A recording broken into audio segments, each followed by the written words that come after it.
자, 답 확인해보자. 자, 여기서는 수필이라고 전제하면 바로 풀 수 있잖아요.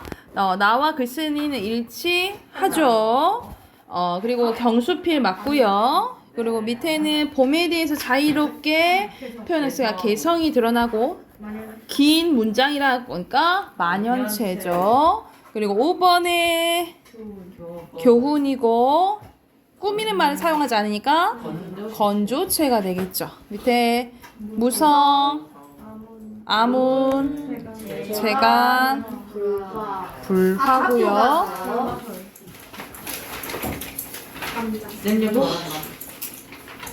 자, 한 그루의 나무처럼이라는 작품입니다. 자, 이건 대표적으로 이거는 막 모의고사에도 나왔던 수필 중에 하나이기도 해요. 한번 봐볼게. 어느 날 약수터 옆에 서 있는 참나무 한 그루가 내 눈에 들어왔는데 인연이란 참으로 묘하디 묘한 것이어서 하필이면 나무에 박혀있는 녹슨 대못이 먼저 눈에 보였다. 오래전에 누군가 바가지를 걸어놓기 위해 박아놓은 것 같았다. 손으로는 빼낼 재간이 없어 그대로 내려왔는데 두고두고 그 대못이 가슴에 남았다는 거예요. 그 다음 주말에 나는 배낭에 장도리를 챙겨 넣어가지고 약수터로 올라갔는데 녹슨 못을 빼내고 나니 마음이 그렇게 후련할 수가 없었대. 그 나무와의 인연은 그렇게 시작됐다. 바야흐로 4월이 되면서 참나무는 연두빛의 아름다운 잎을 가지마다 무성하게 토해내고 있었다. 그로 나는 그 참나무를 보기에 보고 싶어서 산에 오르는 기분이 들었대요. 괜히 마음이 심산스러울 때, 남에게 무심코 아픈 말을 내뱉고 후회할 때, 또한 이유 없는 공허함에 사로잡힐 때면 나는 그 나무를 보러 가곤 했는데 나무는 언제나 그 자리에 서 있고 내게 시원한 그늘을 내주며 때로는 미소를 짓거나 뭐라 말을 건네오는 것 같았다라는 거죠. 이건 약간 사람처럼 표현한 약간 의인화한 거지, 그치? 근데 약간 한 친구 이걸 보고 그러더라고요. 우리 그런가 보다 하는데 그냥 나무는 그냥 자기 광합성하고 하기 위해서 그늘이 그냥 시원하게 되는 건데 그거를 그늘을 내준다라고 표현한다라고 이거는 약간 너무 사람 입장에서 생각한 거 아니냐 막 이런 얘기를 하더라고요.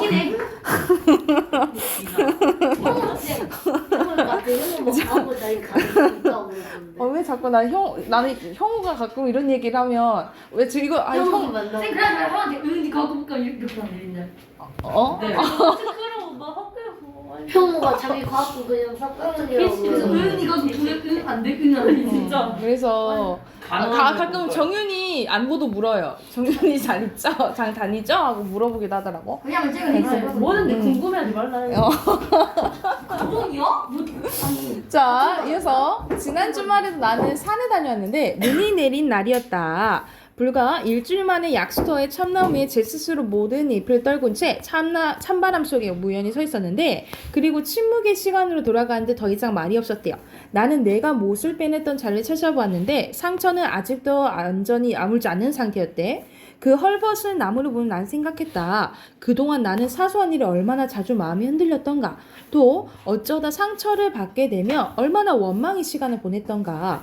그리고 나는 길을 잃은 사람이 다시 찾아올 수 있도록 변함없이 그 자리에 서 있었던 적이 있었던가. 그리고 말없이 기다림을 실천한 적이 있었던가. 선생님도 이걸 조금 보고 많이 생각하게 된 것 같아요. 특히 이런 거 있잖아요. 되게 마음이 자주 흔들리고 그리고 상처에 되면 원망만 시간만 보내고 막 이런 것들 있잖아요. 그런데 이제부터는 이제 깨달음이 나와요. 한 그루에 나무로 살고 싶다라는 거야. 자기 자리에서 굳건히 뿌리를 내리고 세월이 가져다주는 변화를 조용히 받아들이면서 가끔은 누군가 찾아 기대고 쉴 수 있는 사람이 되고 싶다. 그러니까 겉모습은 어쩔 수 없이 우리가 변하죠. 그렇죠? 사람도 변하고 이 나무도 변하는 거지. 근데 속마음은 변하지 않는 사람이 되고 싶다라는 거야. 그래서 한 그루에 나무처럼, 제목이 한 그루처럼. 그래서 이 사람이 원하는 건 뭐예요? 한 그루의 나무처럼 변함이 없고 이렇게 진득한 사람이 되고 싶다라는 내용이죠. 중심 대상은 간단하죠. 참나무입니다. 참나무 한 그루. 그리고 여기서 주제는요. 약수터에서 만난 참나무 한 그루를 통한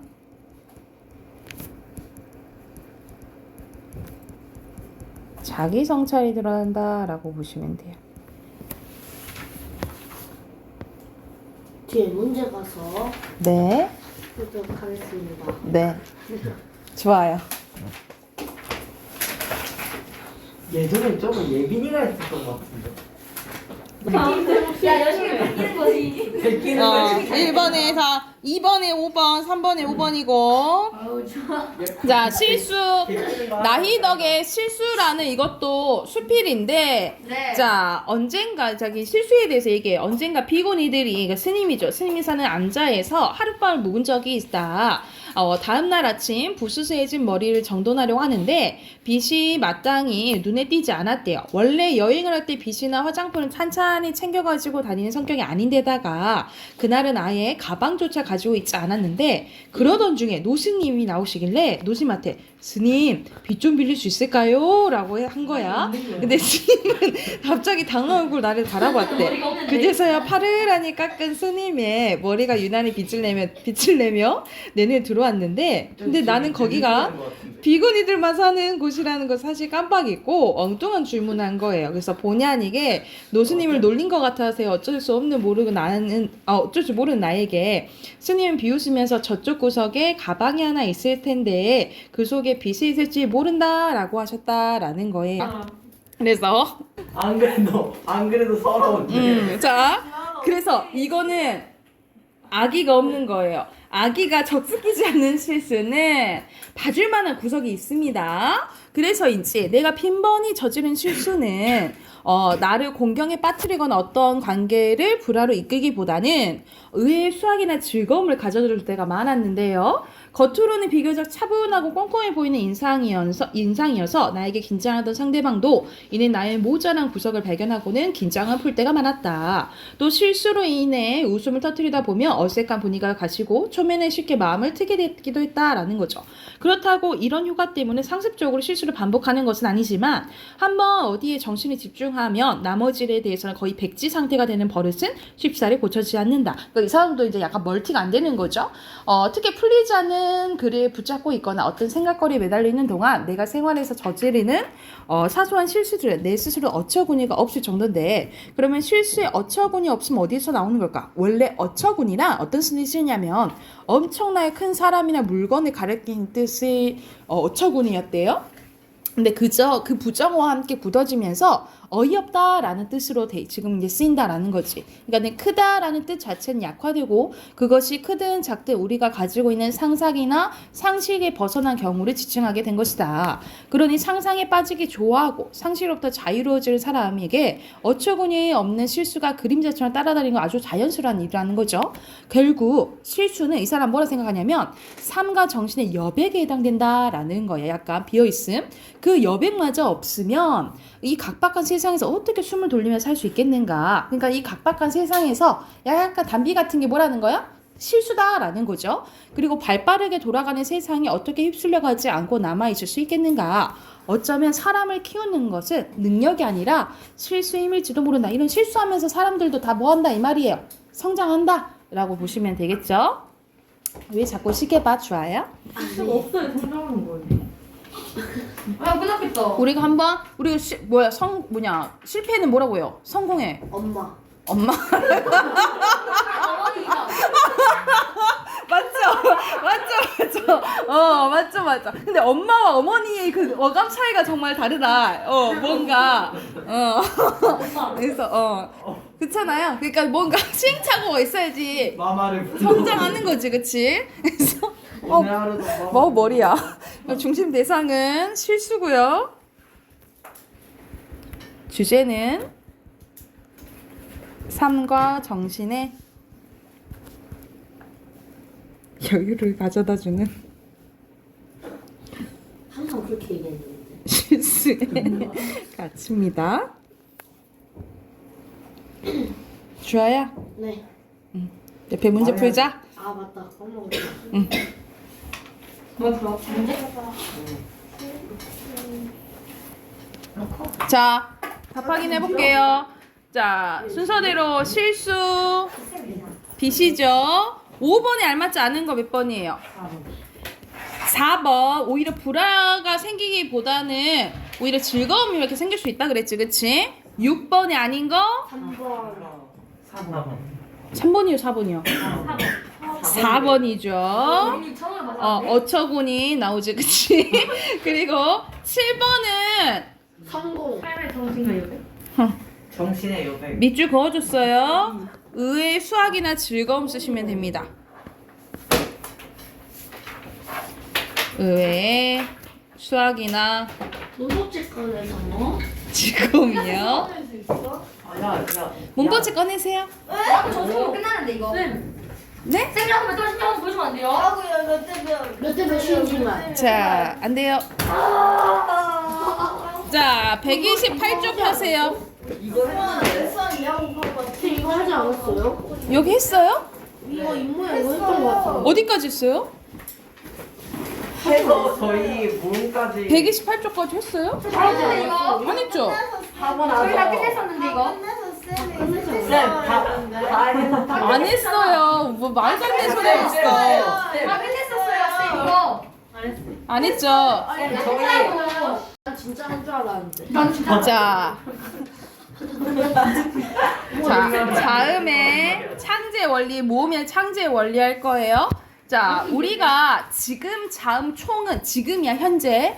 지금은 자음이 19개고요. 모음이 21개여서 총 지금은 40개예요. 지금은 40개요.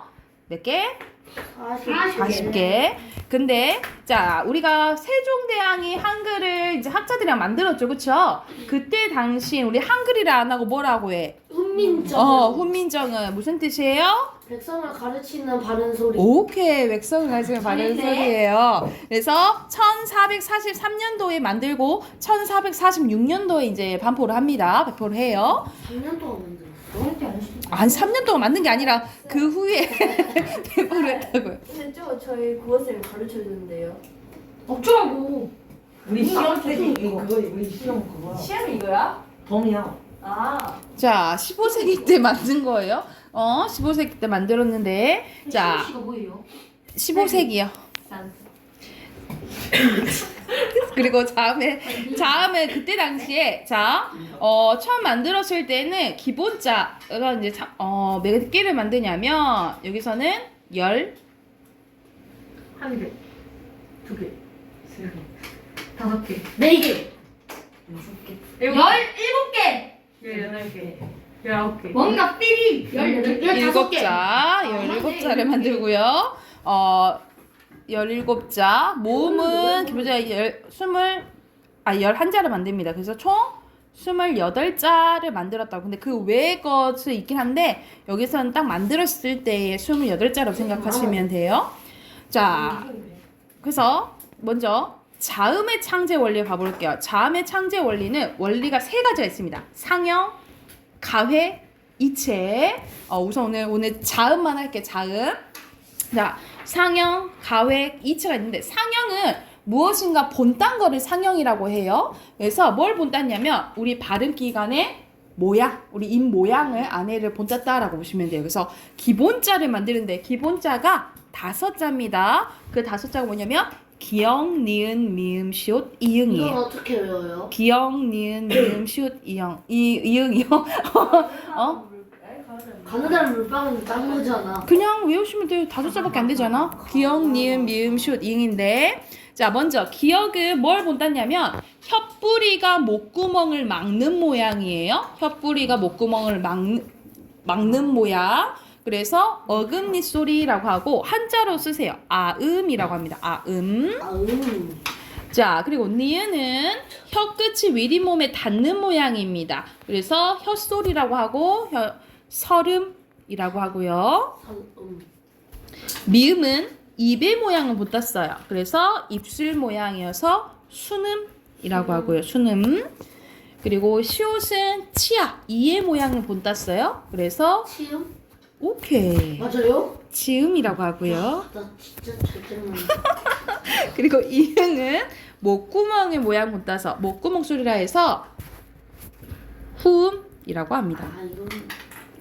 그래서 기본자는 몇 자라고? 5자예요. 순서대로 기역, 니은, 미음, 시옷, 이응이고요.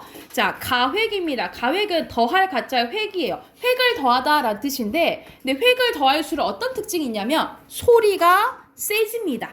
획을 더할수록 뭐 하려고? 소리가 세져요. 그래서 가획자는 9자가 있는데, 자, 순서대로 키읔, 그리고 디귿 티읕, 그리고 비읍 피읕, 지읒 치읒, 그리고 열인 히읗 히읗입니다. 그래서 이건 지금은 안 쓰이는 거예요.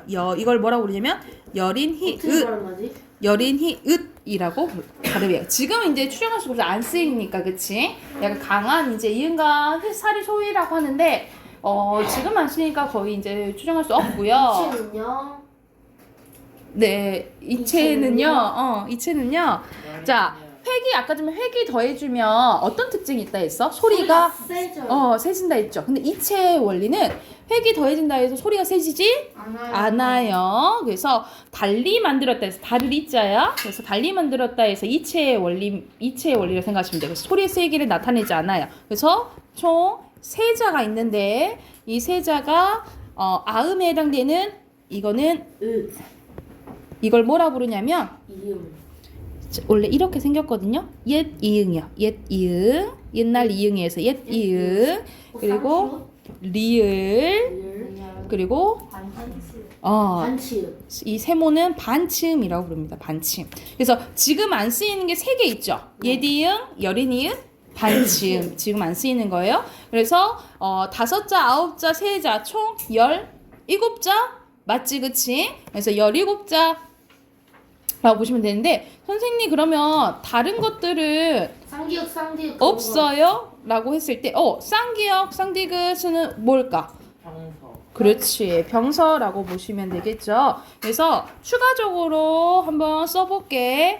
자, 우리가 이런 식으로 쌍기역, 쌍디귿, 쌍비읍도 있었거든요. 이거의 원리는 뭐라고 보시면 되냐면 병서의 원리라고 보시면 돼요. 가로로 나란히 쓰는 걸 병서의 원리라고 하고, 이렇게 똑같은 게 오면은 각자 병서라고 하고요. 이렇게 막 서로 막 이렇게 이런 게 막 좀 위험했다. 막 시옷 비읍 할까요? 이런 것들 막 3가지 연속으로 오는 것도 있었거든요. 진짜요? 이게 서로 다른 게 오면은 합용병서라고 해요. 똑같은 게 오면 각자 병서, 서로 다른 게 오면은 합용병서라고 보시면 되고, 자, 또 새롭게 지금 안 쓰이는 게 또 있는데, 자, 새로 이렇게 쓰이는 것도 있었어요. 이렇게 이걸 뭐라고 부르냐면 순경은 비읍, 순경은 피읍 이렇게 부르거든요. 우리가 세로로 쓰는 원리는 뭐라 하냐면 연서의 원리라고 합니다. 다시 가로로 쓰는 건 무슨 원리? 아이고, 가로로 쓰는 거는 병서, 세로로 쓰는 건 연서라고 보시면 돼요. 128쪽만 풀어오세요. 네.